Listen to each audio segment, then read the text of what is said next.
गिलगित के सरकारी अस्पताल में मुनशियात फरोश और पुलिस के दरमियान फायरिंग से खातून मरीजा जाँ बहक हो गए। गवर्नमेंट सिटी अस्पताल गिलगित में पेश आने वाले वाक़े की फुटेज भी सामने आ गई है। वाक़े में एक जख्मी मुलजिम और 10 पुलिस एहलकारों को हिरासत में ले लिया गया। उधर वज़ीर आला गिलगित बल्दिस्तान हाजी गुलबर खान ने वाक़े पर अफसोस का इजहार किया। उन्होंने IG गिलगित बल्दिस्तान से वाक़े की रिपोर्ट तलब कर ली। गिलगित के सरकारी अस्पताल में मुनशियात फरोश और पुलिस के दरमियान फायरिंग से खातून मरीजा जाँ बहक हो गए। गवर्नमेंट सिटी अस्पताल गिलगित में पेश आने वाले वाक़े की फुटेज भी सामने आ गई है। वाक़े में एक जख्मी मुलजिम और 10 पुलिस एहलकारों को हिरासत में ले लिया गया। उधर वज़ीर आला गिलगित बल्दिस्तान हाजी गुलबर खान ने वाक़े पर अफसोस का इजहार किया। उन्होंने IG गिलगित बल्दिस्तान से वाक़े की रिपोर्ट तलब कर ली।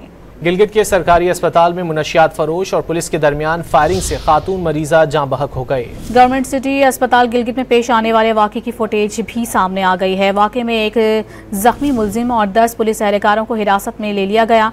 उधर वज़ीर आला गिलगित बल्दिस्तान हाजी गुलबर खान ने वाक़े पर अफसोस का इजहार किया। उन्होंने IG गिलगित बल्दिस्तान से वाक़े की रिपोर्ट तलब कर ली।